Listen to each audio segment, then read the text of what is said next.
Hello दोस्तों, नमस्कार। हमारे ब्लॉग में आपका स्वागत है। आप लोग कैसे हो?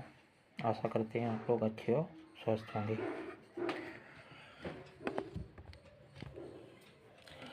तो हम आपको सुनाने जा रहे हैं आज श्रीमद् भागवत के तीसरे अध्याय का महात्म्य। आप लोगों से प्रार्थना है कि आप लोग ध्यान से सुनिए। भगवान कहते हैं, प्रिय, जन्म स्थान में एक जड़ नामक ब्राह्मण था जो कौशिक वंश में उत्पन्न हुआ था। उसने अपना जातीय धर्म छोड़कर बनिए की वृत्ति में मन लगाया।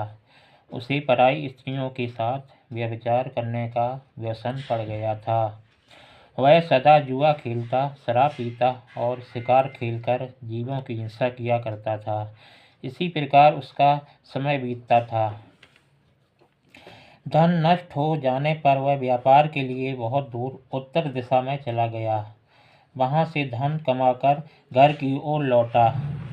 बहुत दूर तक का रास्ता उसने तय कर लिया था। एक दिन सूर्यास्त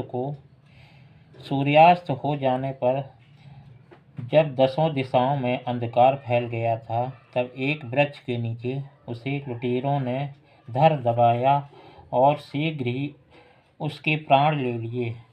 उसके धर्म का लोप हो गया था, इसलिए वह बड़ा भयानक प्रेत हुआ। उसका पुत्र बड़ा धर्मात्मा और वेदों का विद्वान था। उसने अब तक पिता के लौट आने की राह देखी। जब वे नहीं आए, तब उनका पता लगाने के लिए वह स्वयं भी घर छोड़कर चल दिया।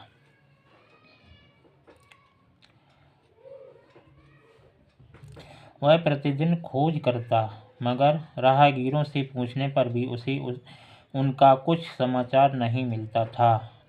तदंतर एक दिन एक मनुष्य ने उसकी भेंट हुई, जो उसके पिता का सहायक था। उससे सारा हाल जानकर उसने पिताजी की मृत्यु पर बहुत शोक किया। वह बड़ा विद्वान था। बहुत कुछ सोच विचार कर पिता का पारलौकिक कर्म करने की इच्छा से आवश्यक सामग्री साथ ले उसने काशी जाने का विचार किया। मार्ग में 7-8 मुकाम डालकर वह 9वें दिन उसी वृक्ष के नीचे पहुंचा जहां उसके पिता मारे गए थे। उस स्थान पर उसने संध्योपासना की और गीता के तीसरे अध्याय का पाठ किया। इसी समय आकाश में बड़ी भयानक आवाज हुई। उसने अपने पिता को भयंकर आकार में देखा। फिर तुरंत ही अपने सामने आकाश में उसे एक सुंदर विमान दिखाई दिया, जो महान तेज से व्याप्त था। उसमें अनेकों क्षुद्र घंटिकाएं लगी थीं। उसके तेज से समस्त दिशाएं आलोकित हो रही थीं। यह दृश्य देखकर उसके चित्त की व्यग्रता दूर हो गई। उसने विमान पर अपने पिता को दिव्य रूप धारण किए विराजमान देखा। उसके शरीर पर पीताम्बर शोभा पा रहा था और मुंजन उसकी स्तुति कर रहे थे। उसे देखते ही पुत्र ने प्रणाम किया। तब पिता ने भी उसे आशीर्वाद दिया। तत्पश्चात उसके पिता से वह सारा वृतांत पूछा। उसके उत्तर में पिता ने सब बातें बताकर इस प्रकार कहना आरंभ किया, बेटा, दैववश मेरे निकट गीता के तृतीय अध्याय का पाठ करके तुमने इस शरीर के द्वारा किए हुए दुष्त्यज्य कर्म बंधन से मुझे छुड़ा दिया। अतः अब घर लौट कर जाओ, क्योंकि जिसके लिए तुम काशी जा रहे थे वह प्रयोजन इस समय तृतीय अध्याय के पाठ से ही सिद्ध हो गया। पिता के यों कहने पर पुत्र ने पूछा, तात, मेरे हित का उपदेश दीजिए तथा और कोई कार्य जो मेरे लिए करने योग्य हो बतलाइए। तब पिता ने उससे कहा, अनघ, तुम्हें यही कार्य फिर करना है। मैंने जो कर्म किया था वही मेरे भाई ने भी किया था। इससे वे घोर नरक में पड़े हैं। उसका भी तुम्हें उद्धार करना चाहिए तथा मेरे कुल के और भी जितने लोग नरक में पड़े हैं उन सब का भी तुम्हारे द्वारा उद्धार हो जाना चाहिए। यही मेरा मनोरथ है। बेटा, जिस साधन के द्वारा तुमने मुझे संकट से छुड़ाया है उसी का अनुष्ठान औरों के लिए भी करना उचित है। उसका अनुष्ठान करके उससे होने वाला पुण्य नारकी जीवों को संकल्प करके दे दो। इससे वे समस्त पूर्वज मेरी ही तरह यातना से मुक्त हो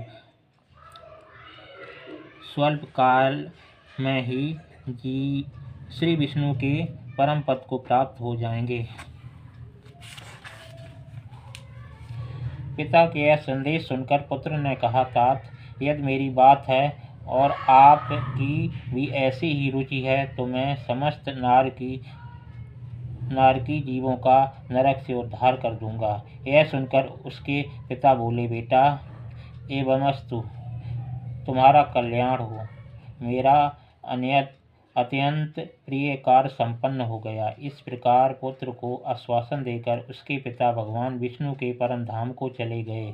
तत्पश्चात वह भी लौटकर जन स्थान में आया और परम सुंदर भगवान श्री कृष्ण के मंदिर में उसके समक्ष बैठकर पिता के आदेशानुसार गीता के 3 अध्याय का पाठ करने लगा। उसके नारकी जीवों का उद्धार करने की इच्छा से गीता पाठ जनित सारा पुण्य संकल्प करके दे दिया। इसी बीच में भगवान विष्णु के दूत यातना भोगने वाले नारकी जीवों को छुड़ाने के लिए यमराज के पास गए। यमराज ने नाना प्रकार के सत्कारों से उसका पूजन किया और कुशल पूछी। वे बोले, धर्मराज, हम लोगों के लिए सब और आनंद ही आनंद है। इस प्रकार सत्कार करके पितृलोक के सम्राट परम बुद्धिमान यम ने विष्णु दूतों के यमलोक में आने का कारण पूछा।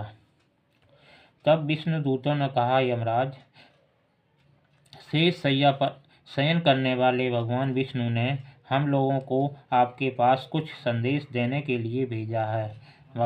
भगवान हम लोगों के मुख से आपकी कुशल पूछते हैं और यह आज्ञा देते हैं कि आप नरक में पड़े हुए समस्त प्राणियों को छोड़ दें। अमित तेजस्वी भगवान विष्णु के आदेश सुनकर यम ने मस्तक झुकाकर उसे स्वीकार किया और मन ही मन कुछ सोचा। तत्पश्चात मंदोन्मत्त नारकी जीवों को नरक से मुक्ति देकर उसके साथ ही वे भगवान विष्णु के वास स्थान को चले। यमराज श्रेष्ठ विमान के द्वारा वहाँ क्षीर सागर है वहाँ जाकर पहुँचे। उसके भीतर कोट कोट सूर्यों के समान क्रांतिमान नील कमल दल के समान श्याम सुंदर लोकनाथ जगत गुरु श्री हरि उन्होंने दर्शन किया। भगवान का तेज उसकी सैया बने हुए शेषनाग के फनों की मड़ियों के प्रकाश से दुगना हो रहा था। वे आनंद युक्त दिखाई दे रहे थे। उनका हृदय प्रसन्नता से परिपूर्ण था। भगवती लक्ष्मी अपनी सरल चित्तवन से प्रेम पूर्वक उन्हें बार बार निहार रही थीं। चारों ओर योगी जन भगवान की सेवा में खड़े थे। उन योगियों की आँखों के तारे ध्यानस्थ होने के कारण निश्चल प्रतीत होते थे। देवराज इंद्र अपने विरोधियों को परास्त करने के उद्देश्य से भगवान की स्तुति कर रहे थे। ब्रह्मा जी के मुख से निकले हुए वेदांत वाक्य मूर्तमान होकर भगवान के गुणों का गान कर रहे थे। भगवान पूर्णतः संतुष्ट होने के साथ ही समस्त योनियों की ओर से उदासीन प्रतीत होते थे। जीवों में से जिन्होंने योग साधन के द्वारा अधिक पुण्य संचय किया था उन सबको एक ही साथ वे कृपा दृष्टि से निहार रहे थे।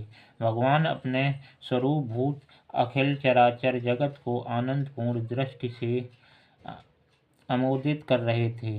शेषनाग की प्रभा से उद्भासित यह सर्वत्र व्यापक दिव्य विग्रह धारण किए नील कमल के सदृश श्याम वर्ण वाले श्री हरि ऐसे जान पड़ते थे मानो चांदनी के चांदनी से घिरा हुआ आकाश सुशोभित हो रहा हो।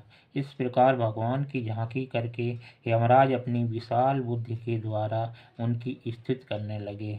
यमराज बोले, संपूर्ण जगत का निर्माण करने वाले परमेश्वर, आपका अंतःकरण अत्यंत निर्मल है।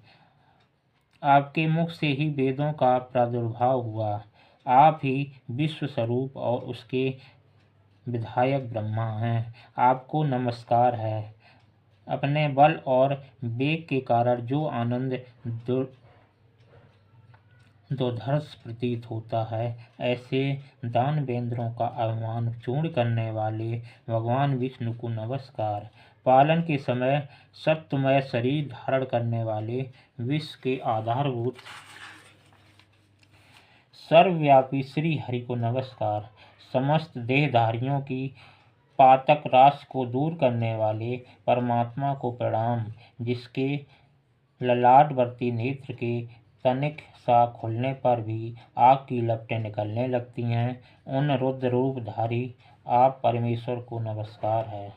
आप संपूर्ण विश्व के गुरु, आत्मा और महेश्वर हैं, अतः समस्त वैष्णवजनों को संकट से मुक्त करके उन पर अनुग्रह करते हैं। आप माया से विस्तार को प्राप्त हुए अखिल विश्व में व्याप्त होकर भी कभी माया अथवा उसके उत्पन्न होने वाले गुणों से मोहित नहीं होते।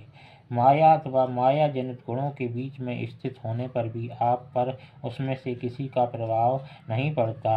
आपकी महिमा का अंत नहीं है, क्योंकि आप असीम हैं। फिर आप वाणी के विषय कैसे हो सकते हैं? अतः मेरा मौन रहना ही उचित है। इस प्रकार स्थित करके यमराज ने हाथ जोड़कर कहा, जगत गुरु, आपके आदेश से इन जीवों को गुण रहित होने पर भी मैंने छोड़ दिया है।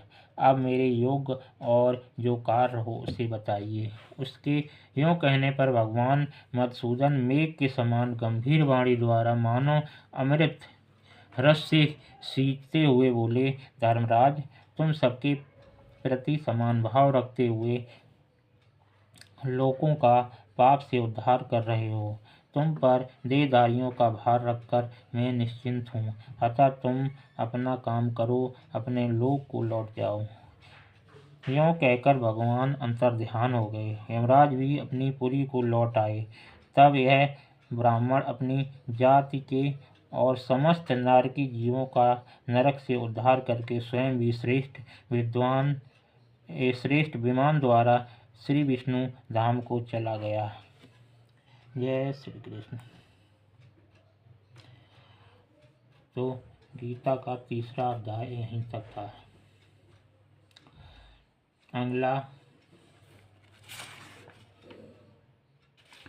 अगला अध्याय अगले एपिसोड में सुनाएंगे। तब तक के लिए नमस्कार, प्रणाम,